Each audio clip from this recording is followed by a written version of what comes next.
Kayo po ba ay may katanungan sa PhilHealth? Nandito na ang programa Alagang PhilHealth. Magbibigay linaw sa inyong mga tanong kasama ang PhilHealth Regional Office 5. Mapapakinggan alas 10 ng umaga sa DZGB. Damang-dama ang benepisyo ng PhilHealth sa Alagang PhilHealth. Ngayon, nandito na ang inyong mga anchormen. Ng iyong trabaho, naman ng iyong estado, nalusog. Alright, mga kababayan, good morning po sa kanilang lahat. Ayan. Sa pangalan po ni Pio Fernandez, ako na sa mga kaibanan, mga dugang Mardila, daing iba. At siyempre kasama natin ang ating pong Public Affairs Unit Head ng PhilHealth Regional Office number 5, ang aking long time no sing amiga, Ma'am Lery Ilagan. Isang taon kami hindi nagkita ito. Hello Ma'am Lery, good morning. Welcome to the show. Sir Mar, good morning. Ay, boy, Na-miss po kita, sir. 2 years na. Oo nga 2 eh. years na tayo hindi nakikita sa programa. Anyway, nakikita naman kita sa ano. Nakakatawa naman po at dito po tayong dalawa nag-reunion. Okay, so welcome back yan sa programa sa ating dalawa. Okay, Ma'am Lery, ang pag-usapan natin ngayon ay iwas muna tayo dun sa paborito ni Pio, yung yakap, ano. Dito naman tayo sa dito tayo sa isang ibang programa ng PhilHealth na para po sa mga kababayan natin. Itong may kinalaman ng mga kababayan natin sa gamot, ha? PhilHealth gamot. Yan, ito yung pag-uusapan natin. Isang malagang programa ng PhilHealth, isang benepisyong magagamit ng bawat Pilipino para po sa mga medikasyong pang-outpatient. Pero sa una, ano nga ba itong PhilHealth gamot, Ma'am Lery? Yan. Sir Mark, ito Sir Mark, na gamot. Ang ibig sabihin po nito is guaranteed and accessible medications for outpatient treatment. Kaya po siya naging gamot. So, apart from yung mga na-avail po, ito yung mga member na hospitalization, kapag ang SINDA po kung gamot yakap provider ang nag-recommend na kibulong, pwede na din SINDA kagayunan ng kainin sa tuyang programa. Ini po, base siya sa natin yung Universal Healthcare Law, kung saan po tiga tawanan ng responsibility ang PhilHealth na mag-ibo po comprehensive na benefits para sa mga Pilipino. So, ibig sabihin po, Sir Mar, hindi na lang po mamamatitian ng PhilHealth pag SINDA po naka-confine, so ito pong pag-avail kan sa tuyang inpatient package, kundi pati po duman sa mga instance na sa prevention, aron po kay itong yakap, asin pati nga ni po sa pag-avail ki mga medicines. So, ini pong programa na gamot, selected medicines po ini para sa gabos na dapat po magagamit ki mga Pilipino ta in addition duman sa PhilHealth yakap. So, ining gamot, sir, related pa din siya duman sa yakap. Kaya very important po na sa past month po, tinutukan ni Sir Pio yung pag-discuss ng yakap services. Para po ining mga members mas magkaigwa po mas malinaw na grasp kung nata po, igwa na po kita kigamot na package. Ngayon. Guaranteed and accessible medications for outpatient treatment. Ayan, yun yung PhilHealth gamot. So, ano pong mga serbisyo ang nakapalaman dyan sa PhilHealth gamot, Ma'am Lery? Yan, ang nakalaog po dyan, Sir Mar, is 54 na additional medicines na on top po duman sa 21 na tigtatao sa satuyang mga yakap clinics. So, ibig sabihin po, sir, maliban duman sa pag kita nakarehistro po sa sarong yakap na clinic, iwa po sindang allowable na 21 medicines na pwede pong itao sa tuya. At hindi naman po na sa gamot, igwa po additional na 54 medicines. So, hindi po makukuha na po ning according po duman sa medication na tig-prescribe po kala sa tuyang attending physician sa sarong yakap clinic. Ang normally po nakaibanan digdi ito baga, Sir Mar, na mga medicines para sa diabetes, alta pressure, meron pong pagtaas ng cholesterol, o kaya naman po infection, hika, Pwede po na ano din po, chronic obstructive pulmonary disease. Minsan po may mga members kita na nangangaipuhanan din po kay mga para sa kuluki, sa pag-fever, kasarabay din po init, sir. So ini po ito sa mga prevention, nasa prevention side na medicine. So iba po, sir, ang gamot duman sa kapag na-confine na kita. Ayun. So ang gamot pa po na health gamot, ini po ginagamit naman sa mga maintenance or prevention side pa lang po siya. Ibig sabihin, iba pa po sa medicine na avail ta kapag kita ng hospital. Ito nakapalo dapat sa saro din na PhilHealth na benefit na tiga-apod ta po na inpatient. So these are marmalibungan sa tuyang mga members. Ayun. Ano, ini, pwede mong ma-avail sa Yakap accredited facility or sa mga butika? Yan. Magayon na hapot po iyan, Sir Mar. Di ba po ang sarong member kita po nagpapalista sa Yakap facility. Si Yakap facility po, siya ang solamenteng nag-aalaga kan sa tuyang kalusugan. Ngunyan po, sa inda kita maduman, pag kita po nangangaipuhanan kita, bang duman sa mga basic na mga conditions na na-mention ko po kanina.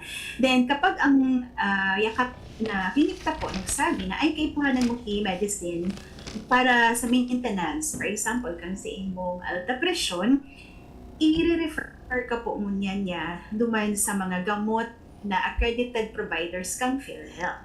So, ang pagkakaiba po kayo sa Yakap is duman, solo lang po ito. Kung saan kita nakalista, duman po kita makaka-avail kang mga benefits. Pero sa gamot po, pwede po kitang magpili sa mga accredited na gamot providers kang PhilHealth. So, ninawon ko po, sir, baka napo-confuse po kasi ang sa yung mga member na ang ina-expect mo ninda may automatic na may gamot po na mapoprovide ang Yakap facility kita.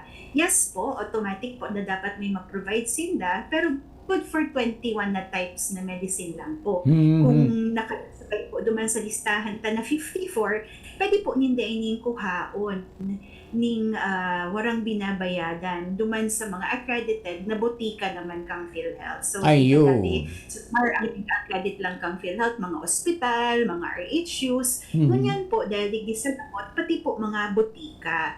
So, kay puwanan ta lang po talagang maging mas turuan lang sa to yung mga members kung ano po yung mga butika na ini na accredited. Kasi baka po magsugod sinda sa gabos na butika. Sa patients nila.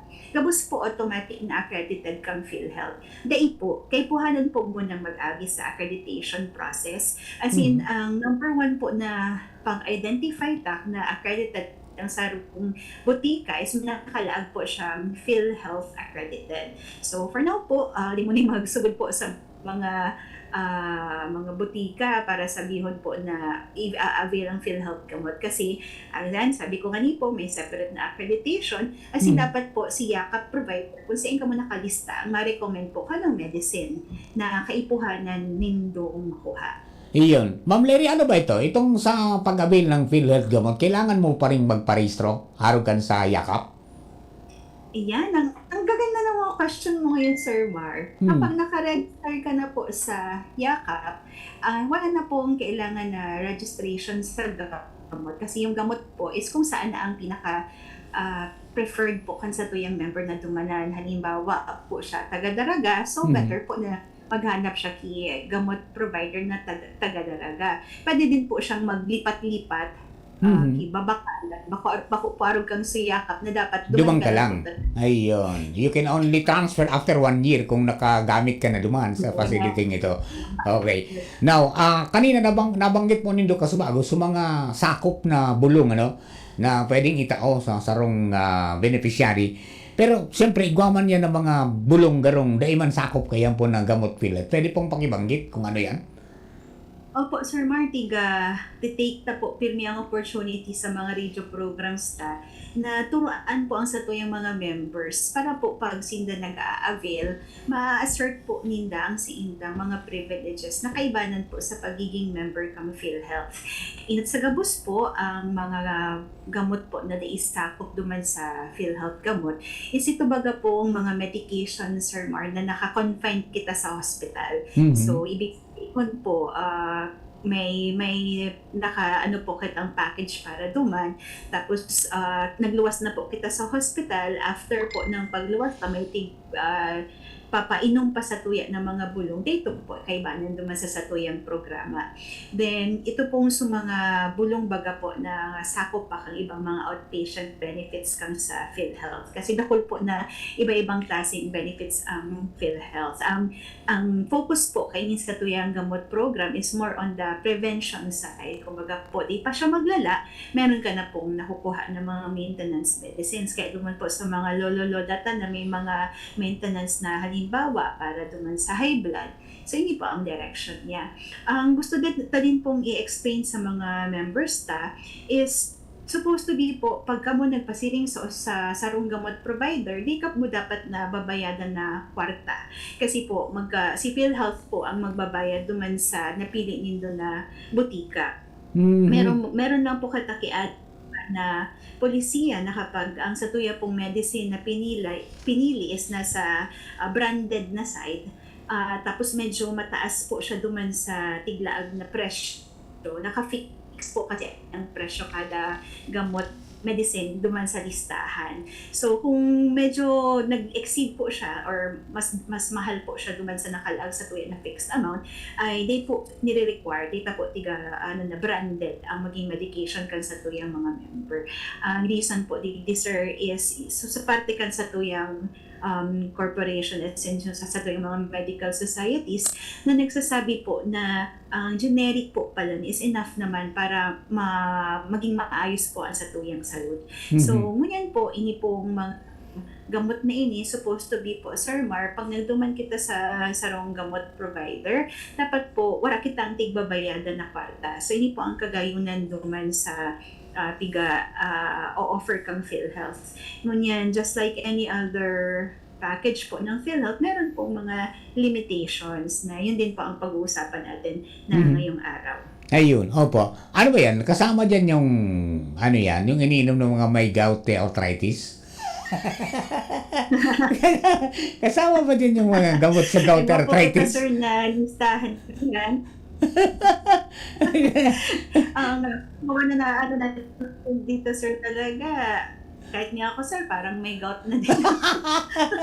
So, kailangan po natin na ikabisa yung listahan po na mga medicines na palita po Ayan. para po ma-manage na din po ang expectations. Opo. Ano yan? Mayroon ba lang ano yan? Gura ano man ang kantidad ngayon na mabenepisyo na makukuha dyan sa PhilHealth gamot? Di ba, sir, sa PhilHealth po, sir, kapag ako si primary member, ang nakaka-avail po ang benefits, bako lang ako. Pati po isang mga dependent ko. Yan. Mga ganyan na bareta, Sir Mark, po, para sa member, as in separate po sa iyang dependent, makakagamit po sila ng hanggang 20,000 na allowable benefit limit para po sa buong taon. So say for example po, ako po may aki, tapos may agum, sa buong pamilya may po iba kaming 60,000 na allowable na medicines for the entire year. Ngayon ang assumption naman, sir, sa itong mga aki, taba ko pamansin da, so may kaipuhanan talaga i-prevent, for example, ng mga hypertension. So, mostly po ang nakakagamit talaga itong sa mga primary member ta. Ngunyan, ini po, sir, na allowable benefit limit na 30,000, ini po nagre-reset kada taon. So, halimbawa po, sir, ang nagamit ko ngunyan na taon, 5,000 lang, di na po nadadagdag. So, 15,000 sa starting na balance ko for next year. Always po siya, 20,000. Also, i-guide ko po din sa tuyang mga member, hindi po cash na tinatao kang PhilHealth, ini yung allowable benefit limit ta. Igo po kitang tigaapod na gamot app, kung saan po duman maiiling ang prescription kang sarong Yakap Clinic, pag duman po kata sa gamot provider, dara-darata po ito na prescription na ito, then may system po na ikikredit yung tinaw sa tuya na medicine kang sa tuyang gamot provider. So again po, sir, I manage po lang yung expectations po ng ating mga members. Wag po tayo susugod sa mga butika para humingi ng 20,000 pesos or sa ito po ay system-wise. Hindi po natin mahahawakan yung 20,000. Nababawas lang po yung ating nakukuha na benefit or medicine doon sa allowable limit na binigay sa atin 20,000. Yeah, Ngayon 20,000. po, every time po na may availment tayo, may po sa atin na form, makikita po din natin yung balance. So, Yan. dito sir, kapag sumabot sa 20,000, si member na po ang gastos kang sa isang bulong. So, napaka-magayon po, Sir Mar, na inisyatibo ini kasi nababawasan na din po ang sa yung mga members ning gastos pagabot po duman sa mga maintenance medicines. Ayan, 20,000 a year yan, ano? Pero di pwedeng i-top up for the next year yung remaining balance, di ba? Yung 20,000 for a year lang yan. Ngayon, kung sumubra ka dyan ng babayaran yon. Kung may nasubra, Kung may sumubra kang nakuha ng gamot, babayaran yon. Ayun, okay. Tama po yun. Okay. Now, pero sinong makakagamit ng yan? Sino mga makakagamit po ng benepisyo dito sa PhilHealth Gamot? Very good. Medyo Sir, gamos po dapat makagamit Okay. ng gamot. Pero gusto na po permitiga paintindi sa tuyang mga members na dapat po magpalista na kita sa sarong yakap na clinic. Kasi di po kita kaini makaka-avail kung bako po mismo si yakap clinic ang sasabi sa tuya kang medicine po na kaipuhanan ta. So that's why nung mga past month po, sir, talagang tiga-emphasize na po, tiga-encourage ta ang mga members ta na magpalista na sa yakap kasi nga ni po, dahil pang mga additional na programs ang PhilHealth na pwede pong ma-avail ka mga members ta kung sinda nakarehistro sa indang yakap na. Yan. Okay, Ma'am Lery, turuan natin sila paano paggamitin to. Again po, bako lang si member, Sir Mar, ang pwede. Yan. Yes. Apa. Ang unang-una po, sir, is ang tatanungin ng ating mga member is meron na ba akong PhilHealth identification number? Okay. Kung wala pa man po, madali lang yan. Pupunta lang po tayo sa opisina namin para mabigyan po kayo ng PhilHealth identification number. Hindi lang po yan para sa member. So, dapat po, pati yung mga anak ninyo at mga asawa na nakadeclare po sa inyo as dependent, ay meron din pong sarili nila na PhilHealth identification number. So, sabihin ta po, Sir Mar, na meron na siyang PIN. Pwede na po siya ngunyan magpalista sa Yakap Clinic. So, sa pag-opisina mi, o kaya po sa clinic po na gusto nindaong makalista si then may mga online options din po na provide ang PhilHealth. Aron po kay itong Suigog Super App.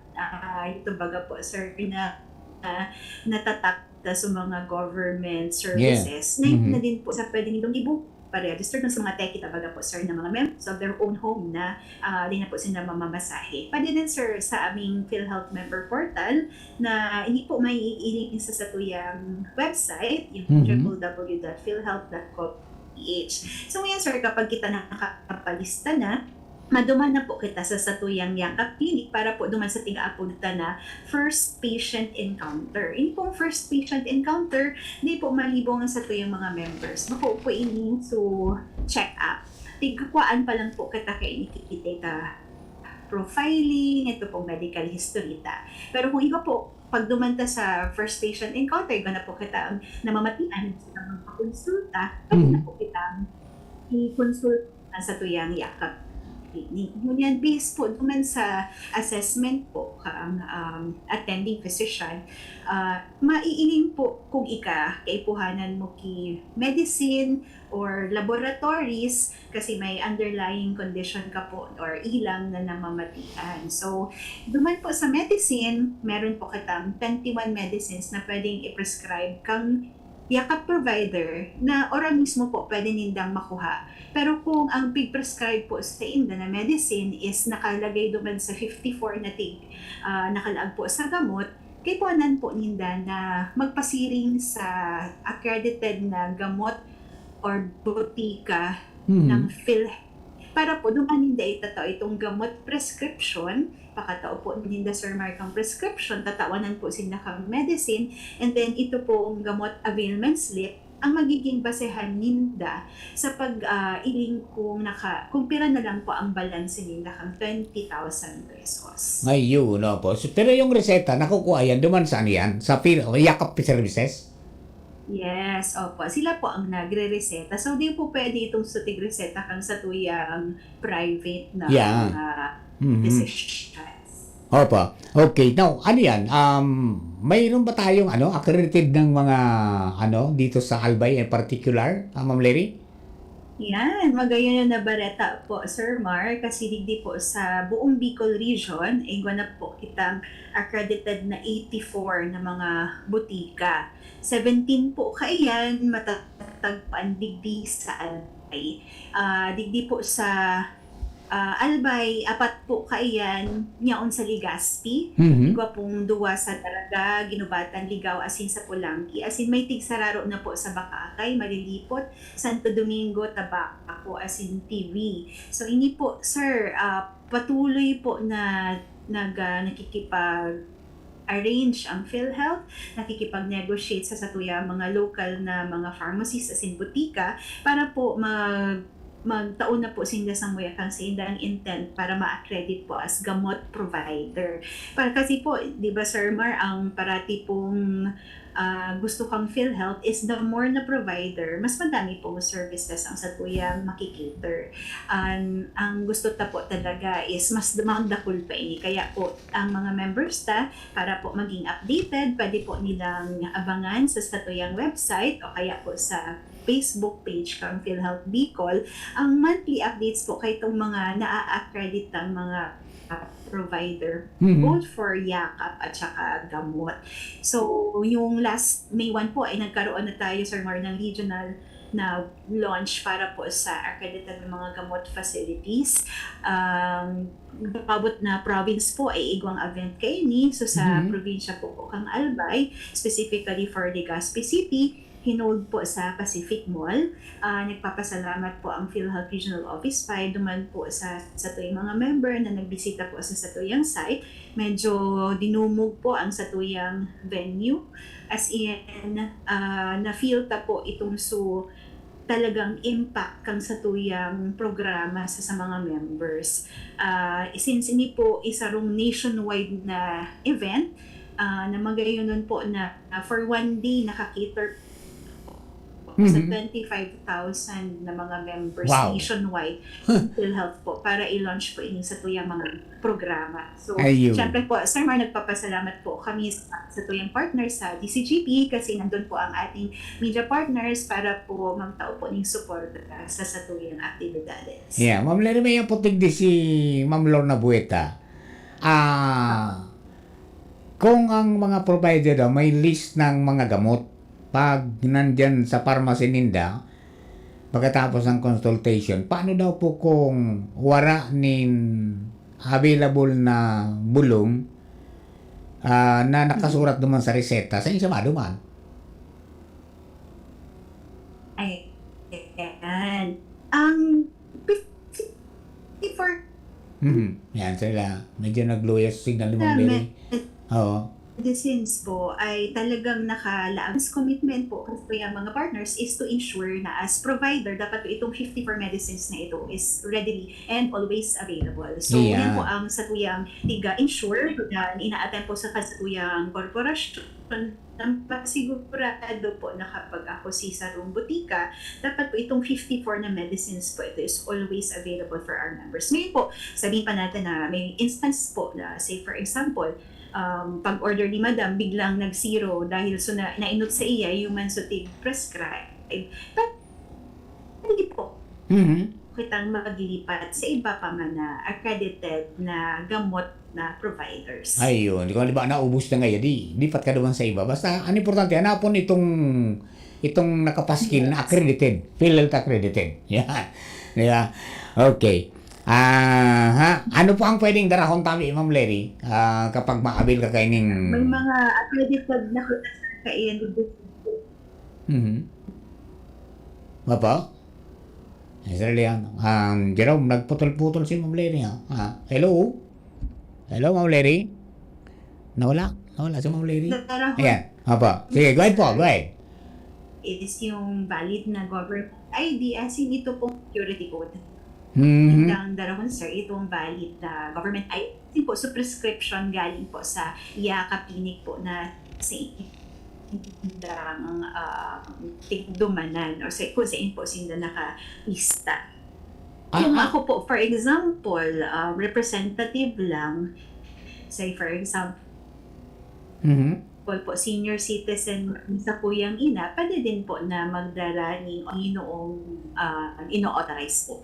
Ayun. Ano po yung unique prescription security code, Ma'am Larry? Tandaan po nung sa yung mga members, Sir Marmay, in po ni duman sa indang gamot ang individual as in unique po sa member ta na nag-avail ka itong service.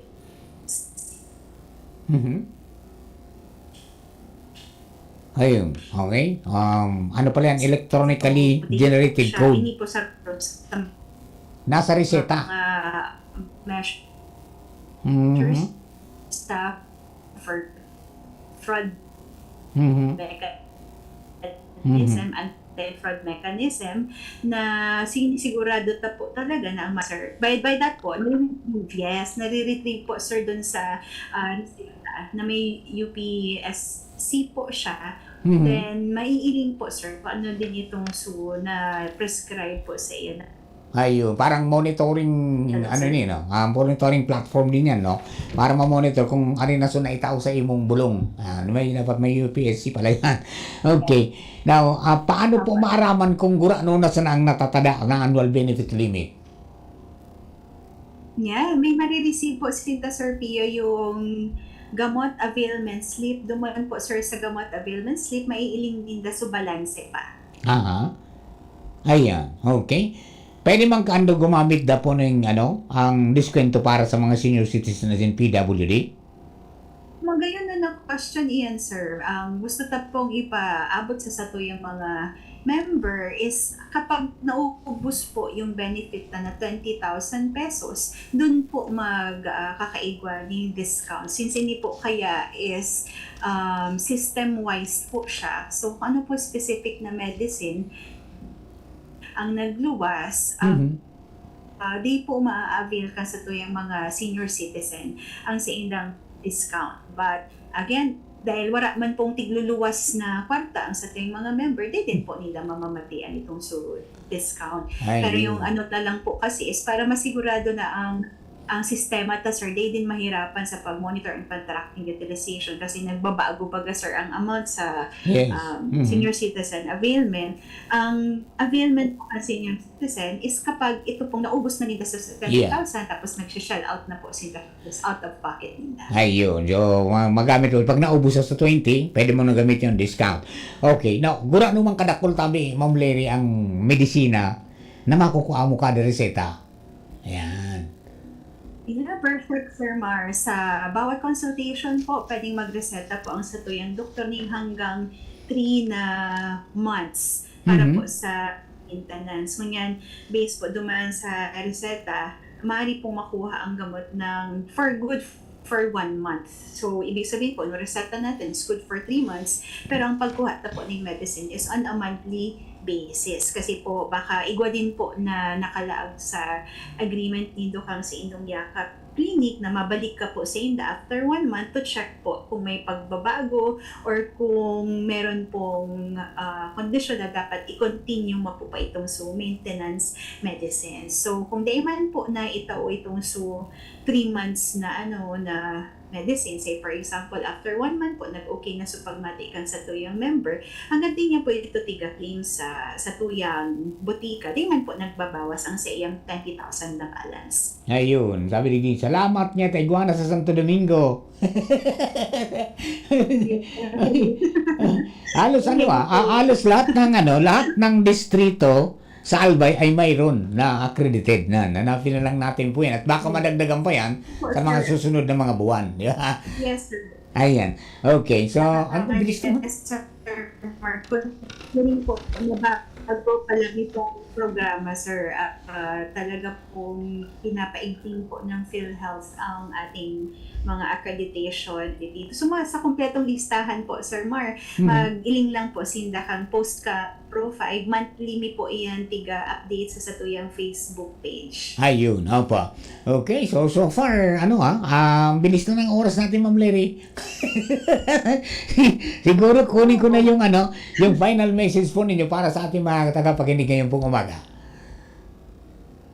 Yes po, Sir Mar, patuloy po ang ating panawagan sa lahat po ng mga Bicolano na magpalista na po kita sa Yakap Clinic para maka-avail po kita ng mga Yakap services. Meron po dyan ng mga selected na free services for consultation, free 30 na laboratories, 51 na medicines, para po sa mga government facilities.